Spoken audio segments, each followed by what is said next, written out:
molested a number of neighborhood children by caressing their genital areas through their clothing. One of the I molested a little girl. I don't know her name. I've only babysat her a couple of times. I was babysitting her. I molested her by fondling her vagina. Interesting. Okay. And I'm not only a child molester, I'm a pedophile. I molested two sisters when they were age 6 and 8. And did just about everything short of intercourse. Intercourse, oral sex, having her perform oral sex on myself. What do you mean you're father?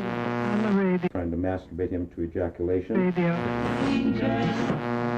I asked if I could orally copulate him. He's going to have a great year. He might not come out. I exposed myself with her in the bathroom. Well, child sexual abuse, there's a lot of different definitions depending on the population. The standard is that there's a power relationship and usually an age differential of 5 years between the perpetrator and the child. Legally, the term refers to young people who were abused or molested sexually as a minor, as a child under the age of 17. When an adult is turned on by any form of connection, touching a child in any way. Touching, fondling, kissing, penetrating a child where they would wear their bathing suit, including orally. I think that child sexual abuse is any behavior by an older child or an adult that interferes with the sexual or psychological development of a child. Bringing the little boy into bed and sleeping with mommy to keep her safe. Telling secrets to a little girl that you're the lady of the house now, where there's not actual sexual abuse, but there's a spousifying of the child. That's covert child sexual abuse. If a child goes into the bathroom, parent will be peeping in on the child, or peeping in on the child when the child is dressing. I think to invade that privacy and their bodily integrity can be abuse, even where the child consents. But it also extends to the grooming behaviors, the flirting, the inducing the child into an inappropriately affectionate or sexual relationship. It can be just verbal, in my opinion. It can be a degrading of my sexuality, my maleness, my femaleness. The intention to derive sexual gratification or pleasure from a child. The number of children sexually abused in Los Angeles alone could fill Dodger Stadium 3 times over.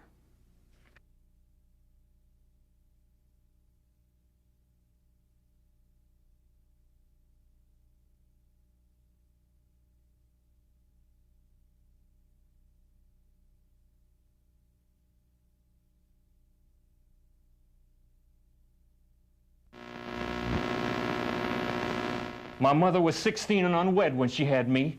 She sold me for a pitcher of beer once when I was 3. I was shoved off on various relatives until finally, at 12, I ended up in a reformatory where I was raped and beaten repeatedly. My father shot himself in the head when I was 6. My stepfather had sex with me. I tried to end it all when I was 13, but I failed. I first met him, he was working at a daycare center. He was making a small film called Galden's Gold. He needed someone to help him with the props. One of my mom's best friend's daughters went to that daycare and somehow ended up talking to Victor about this and suggested my mom, and that's how we met. My mother started getting these gut feelings. Victor wouldn't let her on the set. It was like every time she asked to come on the set, he told her that I couldn't act and she wasn't allowed on the set. In the time she was on the set, I was constantly sitting, and Victor was having me sit in his lap and constantly touching me and fondling me, and she just started getting these feelings, and she wouldn't stop asking me. And I told her no for over a month. And finally, I just broke down and told her that Victor was making videotapes of me. And that was the first thing that I told her. In America, a child is sexually abused every 2 minutes. the Department of Justice statistics, and these are the most recent, is 1 out of 3 girls and 1 out of 4 boys will be sexually violated 1 or more times before they reach the age of 18. Over 85% of the children know their perpetrators and trust their perpetrators. This is an issue that so many people absolutely do not want to face. They do not want to hear it. And it's a reality. It's absolutely a reality. And each and every person must become a voice for the children. Over 95% of the time, child sexual abuse cases are not prosecuted. One of the reasons is lack of evidence. The other is failure by the family to prosecute.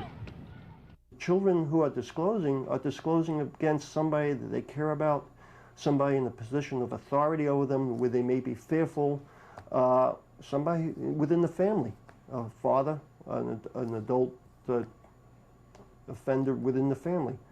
So they don't want to disclose. We talk about the stranger molester, and we get a lot of publicity. Yet that stranger molester is responsible for less than 15% of reported child molestations. The majority is happening in the home, and it goes unreported. And the rest are occurring by pedophiles, those who care about kids, and the children don't report this because they, in fact, get something out of it. They're getting affection and attention during this time the offender has a sexual interest in them. Well, see, my earliest remembrance was 8 years old when he first started the sexual molest. I went through over 4.5 years of sexual abuse, oral copulation on both parts, videotaping of the oral copulation, touching, you name it, everything and anything except for anal intercourse. That was the only line he didn't cross. Children don't tell, and that's a major part of it. And the other thing is, if the child discloses and the adult is discovered, then if it does go to court, which less than 3% of these cases ever go to court, it's the child's word against an adult's. And no child is a match for this kind of predatory adult. Constantly, moment after moment after moment, he was constantly playing out a role as the good guy. What I'm doing is okay, and it was that kind of thing, you know. I mean, he really manipulated me. He really manipulated my trust and love, and I never thought what he was doing was wrong. I mean, while he was doing it, he was convincing me that it was okay. Children have symptoms associated with sexual abuse, physical, emotional, mental abuse, and it's those symptoms that tell the tale. It's like a fever tells that there's something going on in the body, physically in the body. The symptoms that a child presents will tell you that there's something going on. And then in addition, it's the child's actual disclosure. And typically when a child is being abused, they don't disclose all that readily for a number of reasons. They tend to be reticent, but eventually they will begin, as they feel comfortable and safe and secure, they do begin to disclose. So for me, when I look at internal corroboration, I look as this child very depressed, sad, clinging, hiding her face, very frightened, very hypervigilant, you know, anxious of all the sounds around. Is this child unwilling to engage in play in normal, spontaneous sorts of way? Those are the kinds of things I look for. In addition, when a child finally begins to disclose, it's how they disclose. It's very, in fact, I can't think of a single incident where a child just sits down and says, oh, daddy or uncle or whoever is doing X, Y, and Z. Rather, it's kind of the head down, turned away, great deal of shame and guilt and real hesitancy to talk about what's happened. Basically what pedophile child molesters do. They take all the pain out of them and put it into the children. So these children, when these evil people, predators, leave the children, they're done, these children are left feeling, why did he leave? It's all my fault. They carry the weight of the world on their shoulders, you know? I mean, you wouldn't imagine the kind of guilt that children feel from what these people did to them. They can suffer long-lasting emotional and negative impact from this kind of abuse. So we are not just talking about something that is wrong, we are talking about something that is actually harmful and hurtful to the child and her or his development. For a long period of my life, I had no idea what my sexual preference was. I didn't know if I liked girls or boys. It was probably till I was about 17 years old that I actually realized I like girls only, and ended that confusion that he left in me. I don't know if I ever will be able to have a normal, healthy sex life. It feels like winter, but it's still fall. It feels like you know me, but you don't know me at all. There's so much I need from you, and so much I wanna give you too. The only one I feel comes from the heater, and it can't warm the chill in my soul, and you can't either. The only one I feel comes from the heater, but you can try.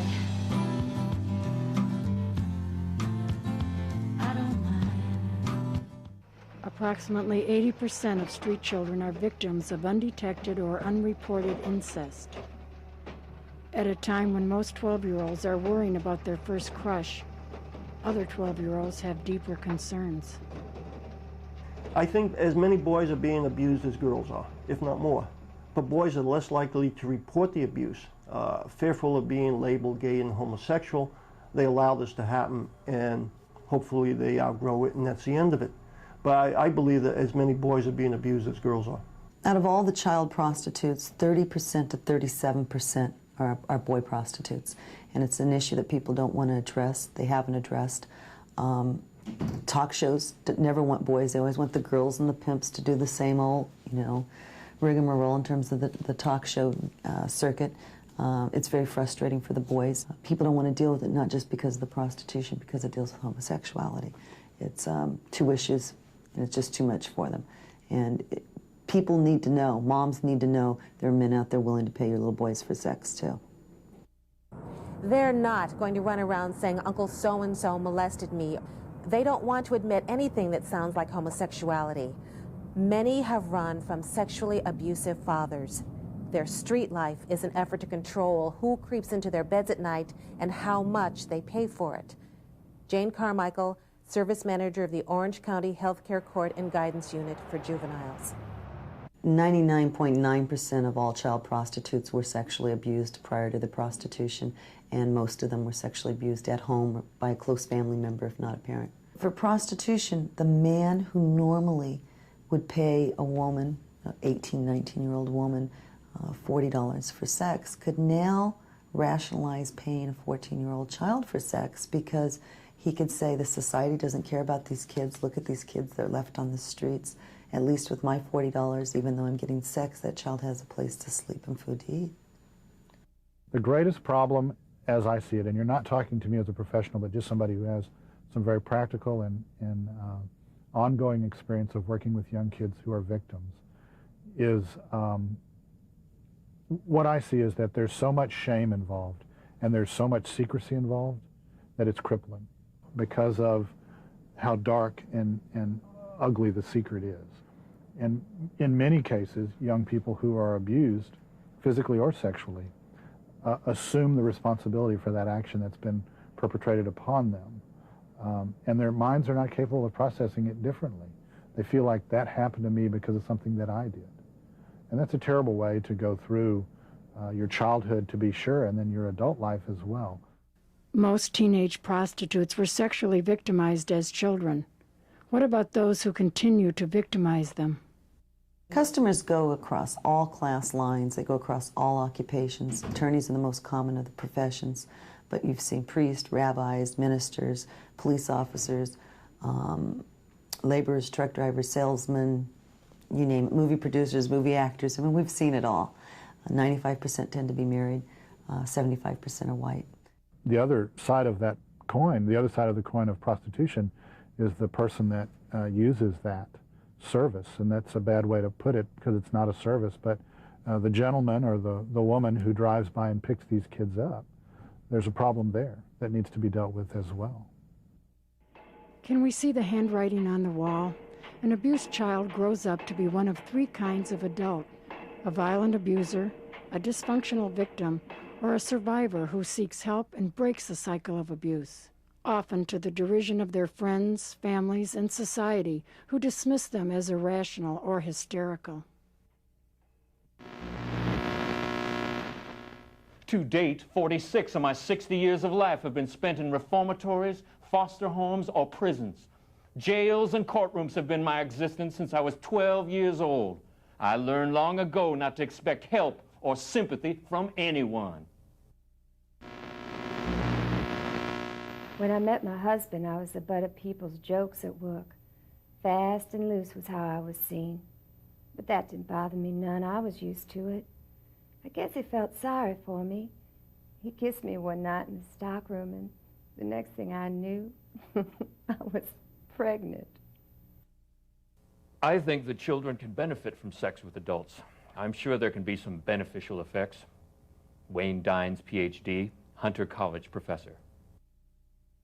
Sexual abuse in childhood can impair the brain's physical development and leave victims with permanently weakened immune functions.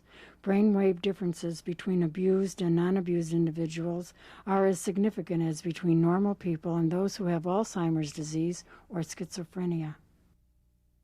I see people in my office week after week. We do group therapy. And I do the kind of therapy, it's not just rehashing things, it's what do we do next? How do I know what hurt me, deal with it, get past it, and now what do I have to do to take the steps toward help? This is a recovery process of therapy, not just moaning and groaning, but feeling the feelings, getting past it, and taking charge of one's life. The problem with obtaining statistics or tracking sexual abuse survivors is that between repressing memories and being in denial, it might be 40 years before they come forward. We don't have enough people coming forward yet. And yet the ones that come forward we want to put down. We have to wake up. This is ridiculous. We're right back to the dark ages of Freud. My story is that I was molested as a child. There was no recourse then. You pretty much were quiet about it. Some of the women that I've met in the survivors movement, they would tell a high school counselor about their abuse, and their file would be put at the back. Or one lady told her therapist that she was abused sexually, and he said, "We're not opening that can of worms." So these are the kinds of reactions that people had gotten when they were raised in the 50s and the 60s. It really wasn't until the late 80s and mid-80s that people even said that word. And now we're beginning to change the laws, but there wasn't much recourse for a little boy or a little girl back when I was a little child. My story then involved a 15-month-long trial, arrest of my father, a guilty verdict, and I've been kind of brought into the whole field of activism as a result of having a successful jury trial. There was a gentleman that had, an elderly man that had befriended everyone, and I was one of the people that he befriended. And we trusted him, and he had asked me into his home one day. He said he had something to show me. And what he had to show me and what he did was something that a child should never, ever have to go through. Never. He stole my childhood from me. My memories were suppressed. That's the only way you could survive through something like that. I was still going to school. I was only 10 years old. I had to push him aside to be able to go on. I had a lot of bad dreams and a lot of awful thoughts through growing up. And later in my years, when I realized that it was something more than just typical bad dreams that a child might have, I began wondering, what had happened to me. Adult and child sex can be wonderful and beautiful. The only downside is the consequences a society applies. Wardell Pomeroy, founding board member of SIECUS, the Sex Information and Education Council of the United States. My last suicide attempt was in July of '95, so this hasn't just ended. This, what I'm doing right now, coming forward, standing up and saying no, no, no, no, no, that's healing me. That's healing that hole that he left inside of me. With females, we frequently see they seek out abusive life. They marry into an abusive family.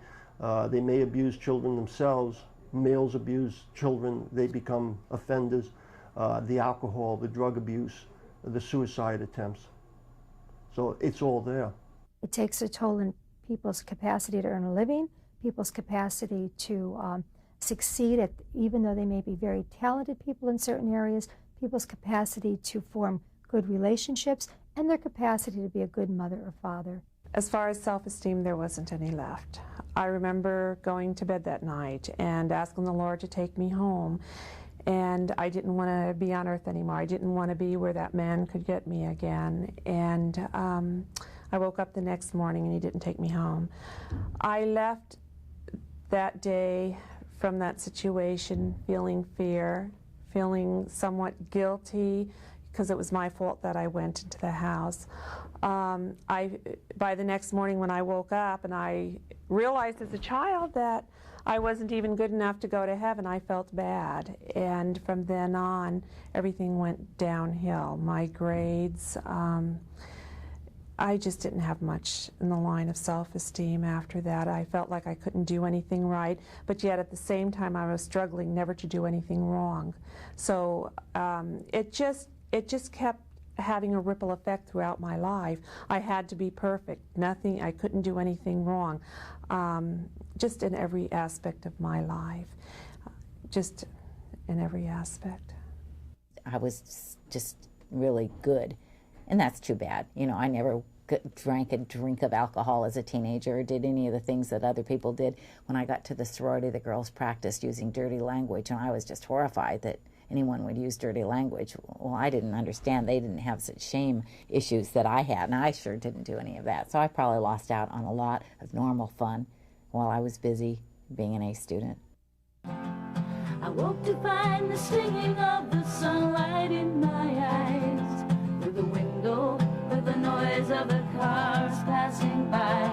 Though I was cloudy from the morning, I knew my dreams were true. Another challenge awaited me, another day to get through. Yeah, yeah, yeah.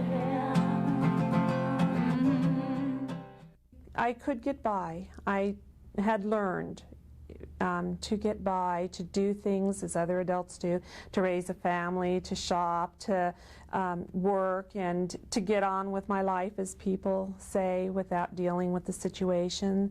But meanwhile, what happens is you start developing depressions. You get really high and then you drop and you get low and you still try to go on, and you do, and then it's just a yo-yo. Just a yo-yo lifestyle that nobody should ever have to live and go through. No one. Underneath perfectionism, underneath overachieving, there is low self-esteem. There are issues of not being, as Dr. Susan Forward says, incest survivors feel dirty, different, and disgusting. And that's, to put it mildly, you feel like you are a freak, you feel like there's a big red X on your forehead, you do feel dirty, different, and disgusting, and that if anyone knew about you, they would not want to be your friend. I didn't date much. I didn't date much. It was hard to trust. And when I found my husband, we fell in love. He had such a wonderful sense of humor. He's just been really good, just great through it, just really helpful. Very often survivors have codependency leanings, and so I enabled my husband, and he was of an alcoholic family, and so I pretty much rescued him, and we did okay for years. We're doing much, much better now. I don't rescue him anymore, and he shares in some of the things around the house, and it's better. It's better. Pedophilia should be viewed as a sexual orientation, not a disease or disorder. Dr. John Money, retired professor of pediatrics, Johns Hopkins University. First of all, you're talking about a child who is not developed to have sex. You're talking about an adult just wanted to gratify themselves. It's not just what society does. I mean, if developmentally a child isn't ready to even be toilet trained, it causes a problem. Developmentally, that child is not ready to take on an adult sexual activity with an adult partner who has all of the power. This is about power. And I think that's disgusting. Some of the men I know who are in that group teach sex before 8 or else it's too late. I mean, what is that? That's horrible. I was in graduate school finishing my PhD, and so we had to present our research. And my research obviously was on child sexual abuse. And a man raised his hand and said, "You've got to be very careful how you define abuse." And then he proceeded to say, as long as sex between an adult and child is done in a wholesome environment, it's perfectly acceptable. There is a point of view. It's easy to get involved in the survivors movement and think that the whole world thinks that child sexual abuse is a negative thing, but it's legal in many parts of the world. We have pornography coming in now through the internet, and it's very hard to control that. There are articles, there are books on child loving out there. There's a huge group of people who feel that it's perfectly acceptable. I've been in the field for about 10 years, initially with children. And what happened for me was I was working with the victims of sexual abuse. As a therapist, I was starting to feel sort of helpless. I couldn't really put the whole puzzle together for them. And even though I would see some gains, there always was a missing part. And so I thought, you know, I don't know anything about the sex offender. I don't know anything about their perpetrator.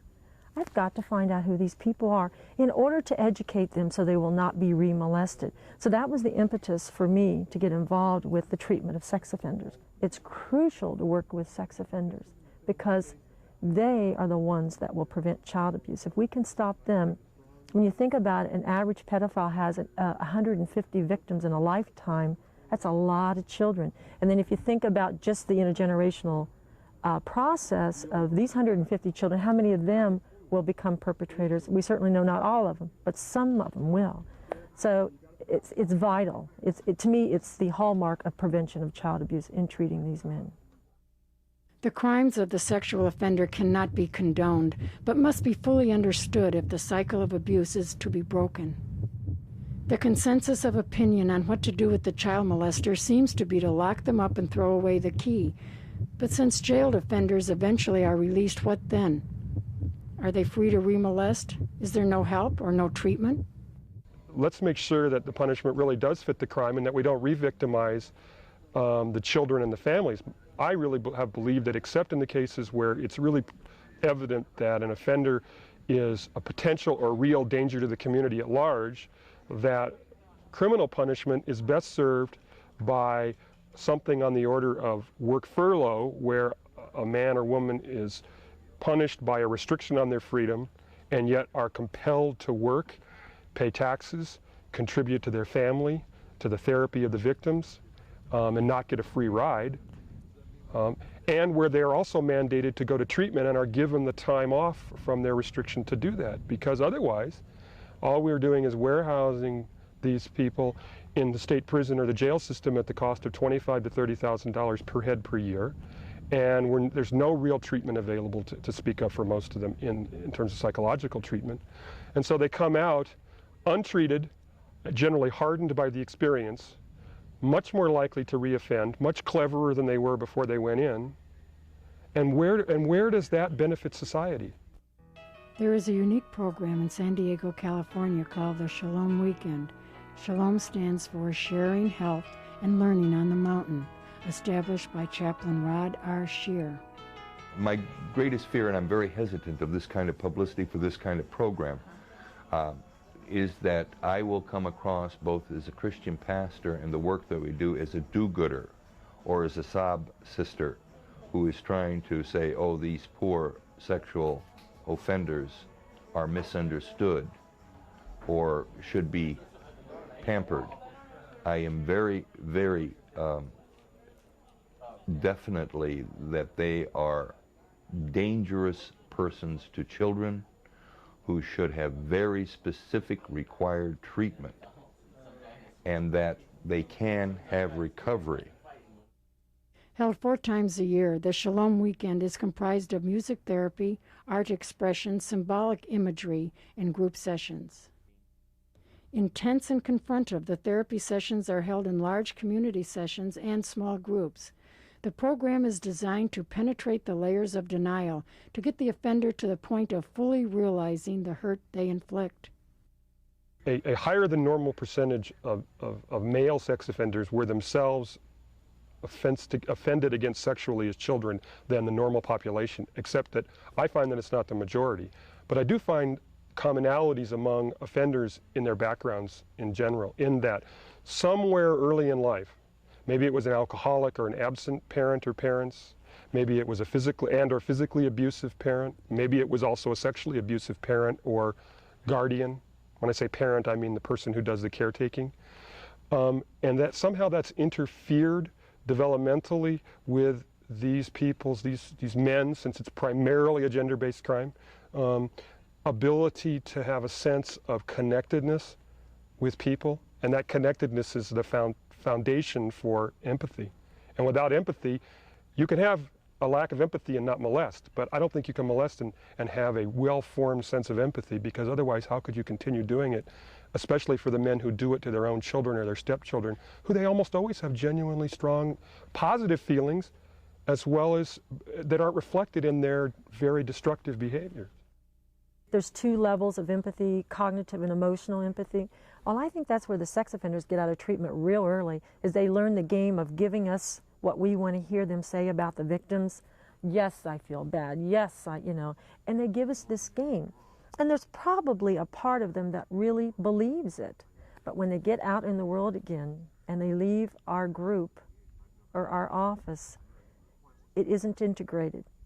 You have to have the ability to cognitively and emotionally have empathy for people. And the emotional level is the hardest one, because in order to have emotional empathy, you have to be able to feel other people. And these men don't feel other people very well. I'm a child molester, and unlike most child molesters, I'm also a pedophile. I've had strong sexual inclinations towards young females for virtually all my life. I'm a sex offender. I've been convicted of sexually molesting a young girl, and I'm currently in therapy. I ended up in a situation where I was living with the family and came to know the children and love them. And at first there was a lot of wrestling and tickling and horseplay. And that slowly, over a period of probably 2 years, grew into what it shouldn't have grown into. Grooming is a technique that I use to prepare a child, prepare my victim for sexual contact. It might be in the form of tickling or hugging or those kinds of things, that getting the child used to being close to me, physically near me, my hands perhaps brushing across her chest, or seemingly innocent movements that acclimate the child to being physically close to me, so that when I make a movement to do something sexual, it's not so abrupt, it doesn't frighten her. I prepped her and groomed her in a way sexually so that I could gain my own sexual gratification. Commonly, when a pedophile is arrested, they'll find like Sears catalogs or something in their apartment. But even so, that just never really seemed to do anything for me. Before I started using drugs or alcohol, I would find the little pictures in the Sears catalogs and the magazines and fantasize. I took to pornography probably when I was a teenager. I don't really see how it certainly didn't create the desire for little girls.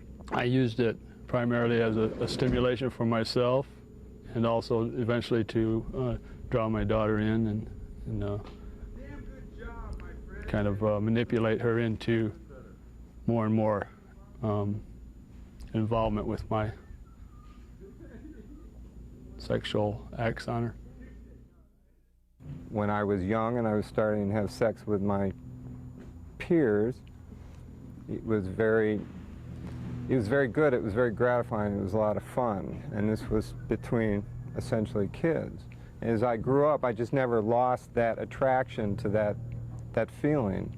I've just had one disastrous relationship with another, after another, with adult women, and it was almost inevitable that I would turn for affection to the young ones because they are so innocent, naive, and guileless, and they don't have a hidden agenda, and their love is unconditional, and I just found that very attractive. I had a lot of emotional needs that I was not having fulfilled in normal adult type relationships, and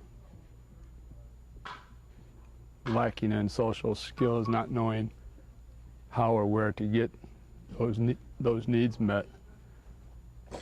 I chose my daughter as a means because she was innocent, and I felt the least threatened with that.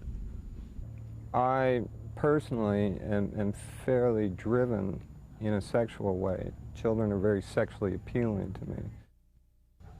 Well, I think there are a lot of myths out there. I think there's a lot of emotional, how can I put it? There's just a lot of anger and denial. So misunderstood? I think so, because I think that the societal picture for most people of a sex offender is somebody who literally, malevolently, premeditatively preys on large numbers of children, inflicting intentional cruelty and physical pain on those victims with absolutely no sense of shame or remorse. And there are people like that, and those are the people that need to be imprisoned, but that's not the norm in my experience or the experience of other people that I work with. The vast majority of sex offenders are fathers, stepfathers, mothers, stepmothers, grandfathers, uncles, who have no criminal record, who have steady jobs or at least a reasonably steady job history, and who actually have the capacity for rehabilitation. What I want to say to other offenders is that you are not alone. This is not something that you are the only one that's doing, and it's not something that nobody would possibly understand about. And as frightening as it is to be involved in what you're in, and as trapped as you may feel, there is hope and there is freedom from this. And there may be a very significant price to pay to come forward, but I guarantee you that price is much less high than the price that child is paying, and that you will pay later if you continue to do what you're doing. If you're doing it, you're not well. You're not 100 years ahead of your time. You're not special. You're hurting that child or those children in ways you cannot possibly imagine. You're very ill, and despite the consequences, you need to find help, because you can't get out of that place you're in without somebody helping you.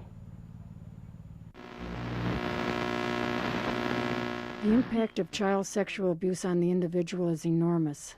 The effects on society are horrendous. When I say do it, it gets done. And if it don't get done, then I'll move on it. And that's the last thing in the world you want me to do. So I sit here in my cell. I don't get to see any other prisoners, just the guards. I got all the time in the world now to think about what I did. But I don't have any more idea than you about why I killed him. Had I known at the time what the result of my sin of molesting her would be, I would have mustered the strength to behave in an appropriate manner. Beverly Russell, retired State Republican Party committee and member of the Christian Coalition. I told a friend of mine of many, many years that I was in a great deal of trouble. I had a very serious criminal history. And she said, "What could you possibly have done?" And I said, "It was very serious. You want to take a guess?" And she guessed drugs and this and that. And I said, no. It's the worst. It's the absolute worst. She said, "Well, you didn't murder somebody." And I said, "No, it's the worst." She said, "You're a child molester?"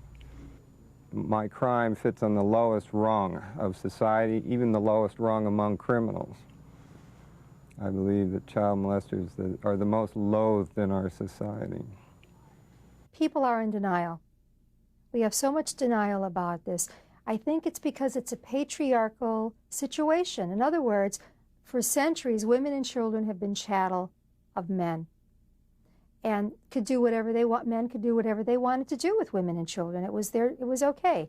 You know, you get the word rule of thumb. It was a husband was able to hit a wife with an object or a stick that shouldn't be any wider than his thumb, though. So when people and when women and children are property, when any person is a property of someone, there are no laws to protect them. They can do whatever, whether that be physical or sexual abuse. I think we have enough laws which make it criminal to sexually abuse a child, but I think what we need is, one, more prosecution of the perpetrators, and two, more prosecution of them for the felony rather than dropping it down to some misdemeanor, and three, when they do plead guilty, no contest, or after trial are found guilty, then after they are convicted, then I think the sentences need to be stiffer, the sentences that are imposed. The more sanctions that you apply towards the act of sexually touching a child, the more horrendous and serious consequences that you create for the person that does this, the less likely he is or she is to seek out help, because it becomes a detriment. I know when I was molesting there was something wrong with me, but I knew to go in and say something to somebody was going to bring these horrible consequences. I think if we hit these perpetrators in their wallets and impose significant prison time, then I think that some of them will at least begin to get the message that it just doesn't pay to hurt a child. It's probably safe to say that the legal restrictions or the threat of the legal consequences did keep me on the straight and narrow. Unfortunately, once you've been through the system, and I was fortunate in that I got a pretty light sentence. I served a year in work furlough, although I am now serving a 10-year probationary term. But after a couple of years, it loses its threat. The victim has a right to file a civil lawsuit, and that's important because sometimes the DA will turn down the criminal case for reasons of his own. Even if that has occurred and the victim thereby does not get his or her day in court, that victim still has a right to file a civil lawsuit in which that victim will obtain her or his day in court. There is a payoff. In my behavior had a payoff for me. As sick and as twisted as it was, and as unfortunate and as abusive as it was, doing that was better than doing something else. If it hadn't been, I would have done something else. If I don't replace that payoff with something else that pays off better, then I practically have no choice but to continue in that behavior. Sexual predators do need to register with the police, but it isn't the police who are going to be molested. The community must be warned, and I don't think it's enough to do what we do presently, which is say, okay, you can call a 900 number and find out if the molester's in your community. How many people are going to do that? How many people are going to know the name to ask for or the address? What we need to do is everybody needs to receive the picture, and I'd like to see the address known of the molester when he comes back into the community. We all have to take responsibility for this. Like any other person who's young, there is resiliency with youth and a feeling of it could never happen to me. That's very common. That's not necessarily something that is unique to the kids that I work with. But it is a very real fear that I think some of them have, and it should be a very real fear for other people that are out there picking these kids up. If I show them a condom, they move on to the next boy. So if I want to eat that day, what do you think? Rocket boy, street hustler. HIV and AIDS does not have the effect that people would think that it should. I remember a police officer said to one of the kids in my office one day, "Don't you realize you can die from AIDS out there?" And this little girl looked at him and said, "Don't you realize I can die when I get in the car with a man tonight to make money for rent and food to eat?" You know, the majority of Johns arrested during sting operations are married men who just flip out when the police identify themselves. They see their lives flash before their eyes. Sergeant Bump Willis, Garden Grove, PD. I'm very tired of the argument that prostitution and even pornography is a victimless crime. That is the biggest pile that's ever been dished out. I can't tell you how many kids come in to our center who have involved themselves in those activities who are very much victims, who would love to blow their heads off and who would love to say, I can't take this anymore because of some awful night or awful trick that they turned in somebody's front seat or back seat of their car or in some sleazy hotel room. Believe me, there are victims.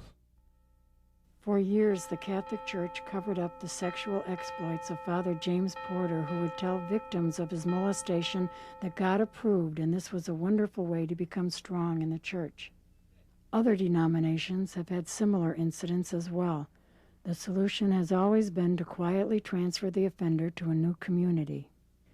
But as society begins to recognize the compliance of the religious organizations and children become educated and encouraged to speak out, exposure is much more likely.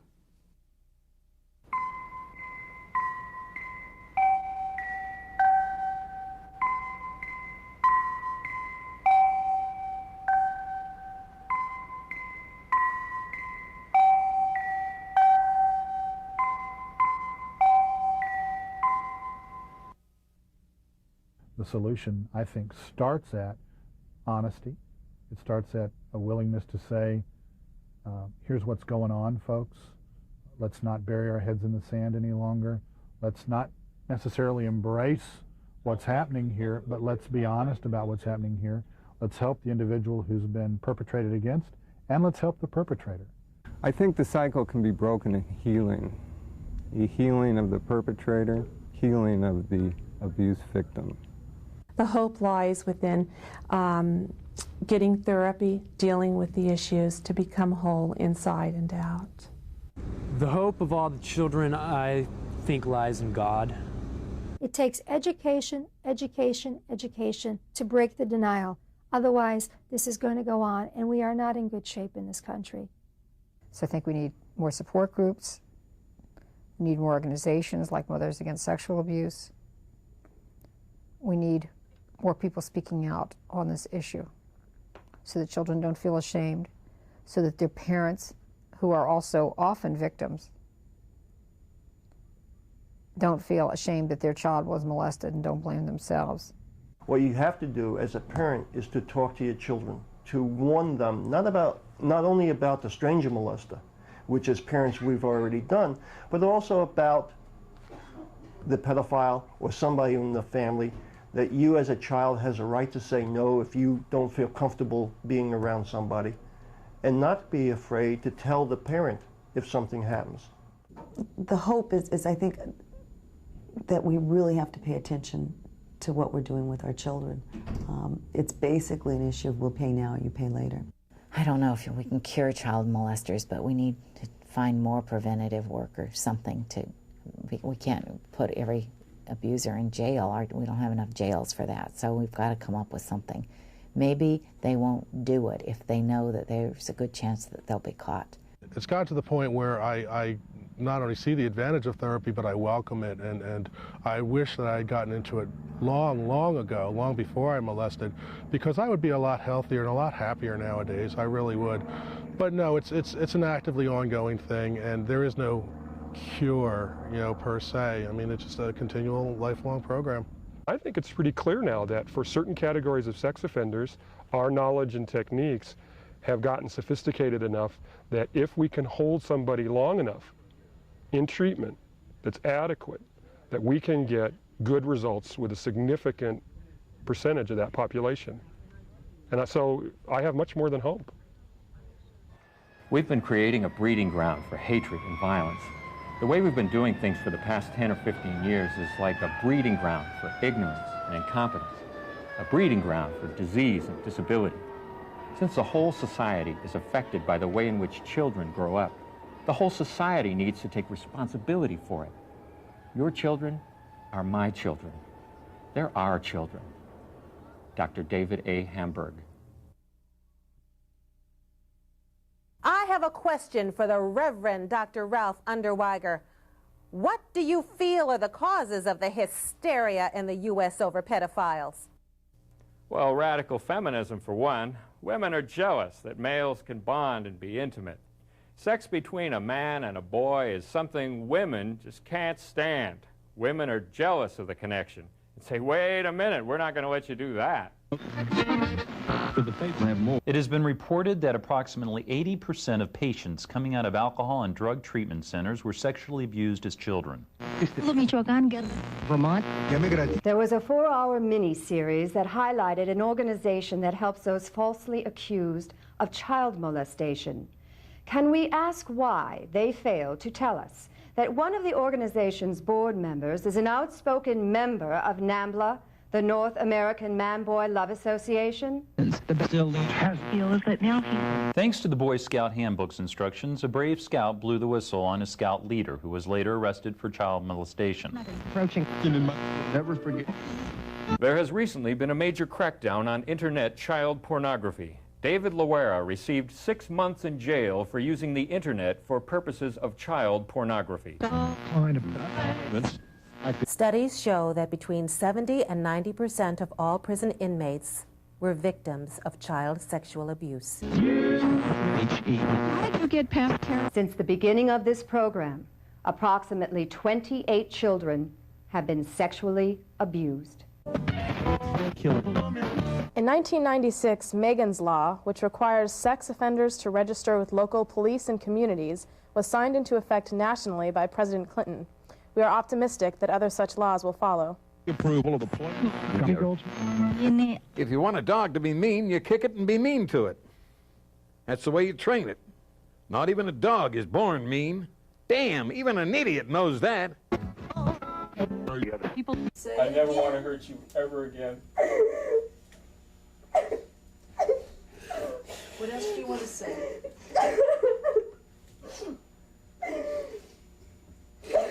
I'm sorry. I'm so